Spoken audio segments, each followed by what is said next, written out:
Oke, coba ceritakan tentang PTK Ibu. Ketika saya membuat judul PTK Bu mengenai kalau judul yang lama Bu, peningkatan hasil belajar PAI siswa kelas 5 pada materi hidup lapang dengan berbagi melalui model pembelajaran kooperatif Jigsaw di SD Negeri nomor 1383 Tanjung Balai Bu. Ya, Itu oke. yang pertama Bu. Kalau diringkas jadi gimana? Peningkatan hasil belajar siswa kelas 5 pada materi hidup lapang dengan berbagi melalui model pembelajaran kooperatif Jigsaw. Oke, ya. Permasalahannya apa itu, Bu? Permasalahannya masalah mengenai materi tentang hidup berbagi, Bu, hidup lapang dengan berbagi.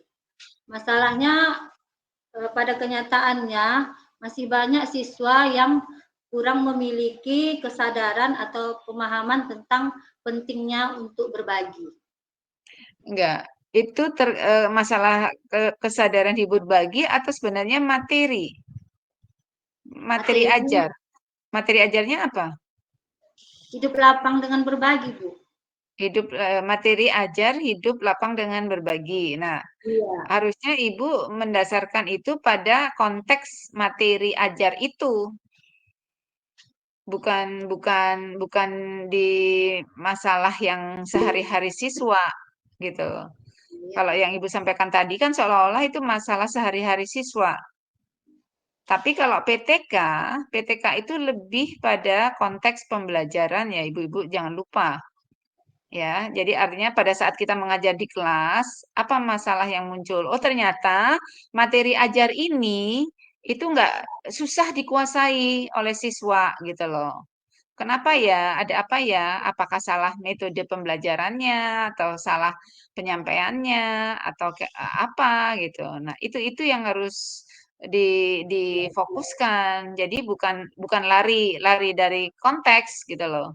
Karena PTK ya, penelitian tindakan kelas. Jadi itu di dalam kelas gitu loh. Tapi kalau yang Ibu sampaikan tadi bisa bukan di dalam kelas aja, tapi itu di luar kelas juga terjadi gitu kan. Iya, Bu. Tapi kalau tindakan kelas berarti konteksnya adalah terkait dengan masalah masalah materi ajar atau pembelajaran gitu. Iya. Nah, lebih lebih lebih ke sana ya. Nah, gitu. Jadi masalah utamanya apa terkait materi itu? Iya, Apakah Bu. materi tentang itu tidak mencapai nilai KKM-nya? Iya, Bu. Belum Hmm. kurang mencapai nilai KKM, Bu. Nah, itu bisa jadi permasalahan sehingga Ibu perlu melakukan modifikasi cara mengajar, kan gitu kan? Oke. Nah, terus yang Ibu usulkan apa tadi? Peningkatan apanya, Bu? Yang Ibu usulkan untuk memperbaiki agar KKM-nya materi itu naik, Ibu mengusulkan pakai apa?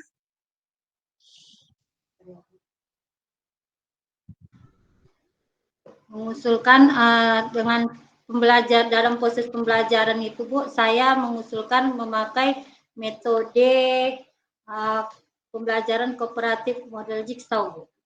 Oh, kooperatif model jigsaw ya. Oke. Iya, Bu. Apa alasan Ibu menggunakan itu? Karena misalnya seperti masalah berbagi ini, Bu, kadang-kadang masih ada siswa yang kurang mau untuk berbagi dengan temannya. Jadi di situ saya membuat sebuah kasus, nanti pas dalam proses pembelajaran dibuat sebuah video atau nanti sebuah contoh, misalnya ada teman yang satu mempunyai bekal makanan, yang satu tidak. Apakah yang satu ini mau berbagi dengan teman yang satu lagi gitu loh, Bu. Ya, metode jigsaw-nya seperti apa, Bu? Ya nanti membagi siswa menjadi beberapa kelompok. Kemudian setiap kelompok nanti diberi materi dan kelompok-kelompok itu, Bu, melakukan diskusi untuk memecahkan sebuah masalah. Dan Masalah, setiap masalahnya masalahnya apa? misalnya seperti itu tadi Bu, masalah kurangnya kesadaran siswa Bu dalam hal berbagi itu tadi Bu. Terus apa yang Ibu lakukan? Tahapan-tahapan apa yang Ibu lakukan di dalam PTK ini? Yang pertama saya melakukan perencanaan Bu. Apa yang Saya Ibu rencanakan?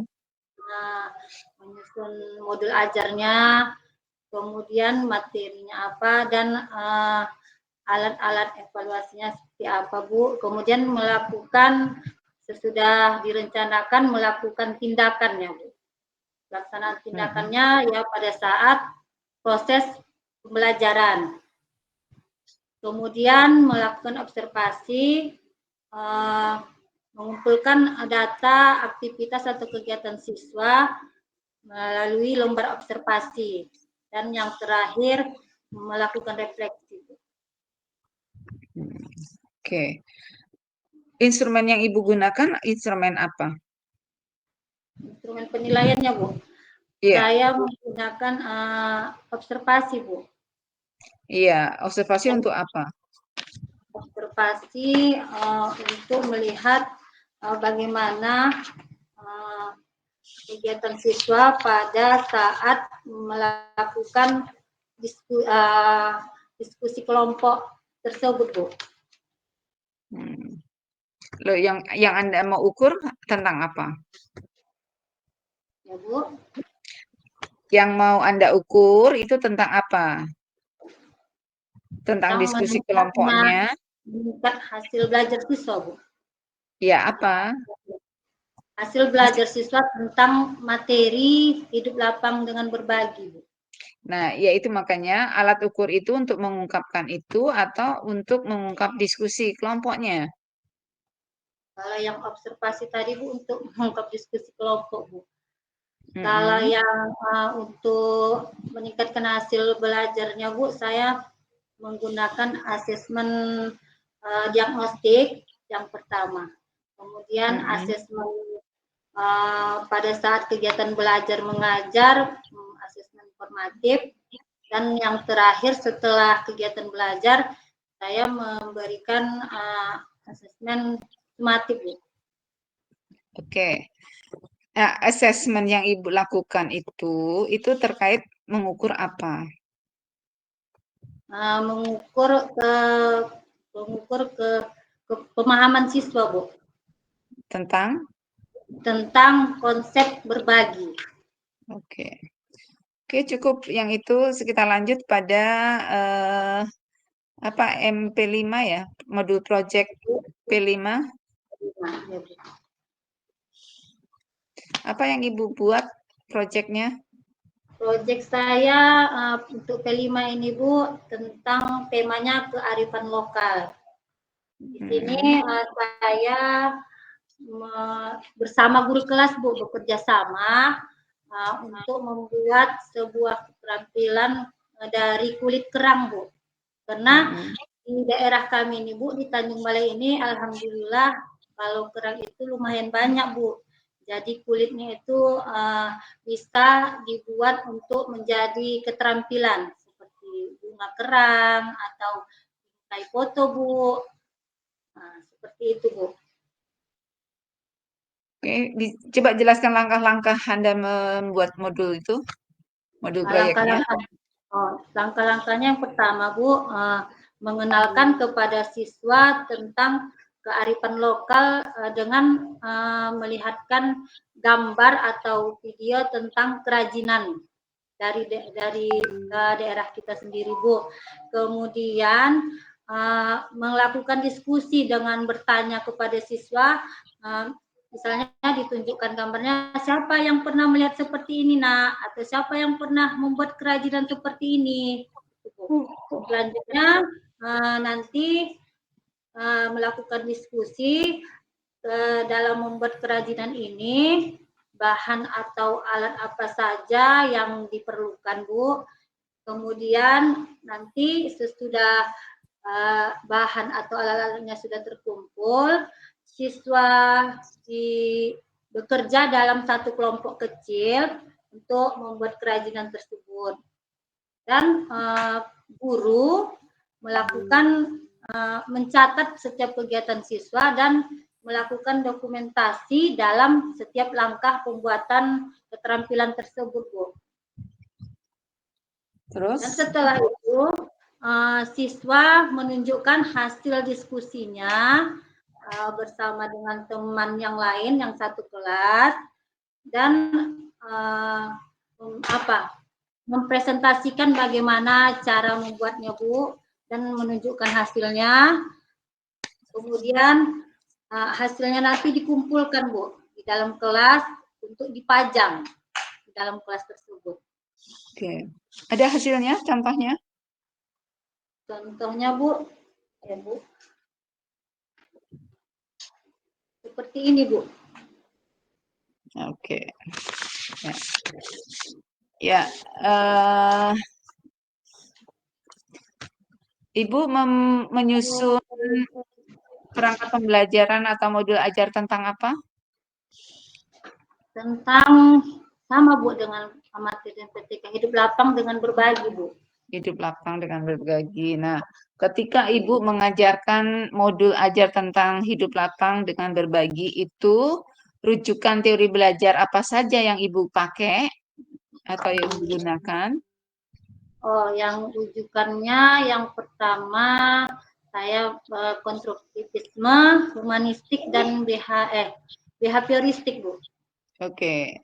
Bisa Anda jelaskan untuk relevansi dari masing-masing teori dengan materi itu? Kalau dia dengan teori konstruktivisme, dia melibatkan tentang pemahaman konsep tentang berbagi itu kepada siswa pada saat mereka melakukan diskusi dan membangun pengetahuan mereka secara langsung melalui diskusi tersebut, Bu. Kemudian teori humanistik menekankan pada pembentukan nilai kemanusiaan, Bu, atau keislaman. Contohnya seperti kepedulian, kemudian ikhlas dalam berbagi, dan teori behavioristik dia berkaitan dengan pembiasaan untuk berkelakuan baik melalui penguatan seperti memberikan pujian atau penghargaan. Oke. Ya. Terus bagaimana Ibu melakukan pengembangan dalam perangkat pembelajaran tersebut? Ya, Bu, pengembangan. Uh-uh. Oh, dalam langkah-langkahnya ya, Bu? Ya. Dalam Dalam pengembangan rumusannya pembelajaran. pun boleh. Dalam pengembangan pembelajarannya, langkah-langkahnya nanti yang pertama, saya sebagai guru, dalam yang pertama menjelaskan secara singkat, Bu, pengertian hidup lapang dengan berbagi itu. Kemudian nanti memberikan pertanyaan kepada siswa, pertanyaan awal atau pertanyaan pemantik seperti apa contoh berbagi itu, gitu, Bu. Kemudian langkah selanjutnya memberikan memberikan LKPD kepada murid, Bu, untuk dikerjakan secara berdiskusi secara kelompok. Dan setelah nanti berdiskusi, siswa akan mempresentasikannya di depan kelas dan terakhir guru memberikan refleksi, Bu. Oke, tadi kan Bu Safrida kan menggunakan metode problem based learning ya. Iya. Bagaimana cara pengimplementasiannya di dalam konteks modul ajar tersebut? Bagaimana pengaplikasiannya? Dalam problem based learning itu, yang pertama siswa diberikan suatu masalah atau kasus di dalam kehidupan sehari-hari. Kemudian Bu, siswa mendiskusikan bagaimana cara memecahkan masalah tersebut dan kemudian mempresentasikan dengan teman-teman yang dengan diskusi dengan kelompok lain itu Bu. Seperti itu aja. Ya, Bu. Ya. Kemudian nanti ya. Apa usaha yang Ibu lakukan untuk memberikan pengayaan terkait dengan materi yang Ibu ajarkan? Memberikan pengayaan, Bu. Kalau kegiatan pengayaan itu, Bu, diberikan kepada siswa yang sudah nilainya sudah mencakupi KKM ataupun bisa yang melebihi KKM, Bu, dengan berupa penugasan kepada siswa tersebut, seperti contohnya menjadi tutor sebaya untuk temannya yang belum mampu mencapai KKM, Bu. Kemudian bagi yang belum mencapai KKM akan diadakan remedial. Itu ya. Oke. Di dalam rancangan pembelajaran yang Ibu gunakan itu, Ibu menggunakan berapa jenis assessment? Asesmen 3, Bu. Apa aja? Asesmen diagnostik itu memberikan pertanyaan, misalnya pertanyaan pemantik di awal pembelajaran. Yang kedua, asesmen sumatif pada saat kegiatan belajar, dan yang terakhir asesmen sumatif, Bu, setelah proses pembelajaran selesai. Oke, cukup Bu. Terima kasih. Ya, yang terakhir Bu. ya Ibu Marina ya.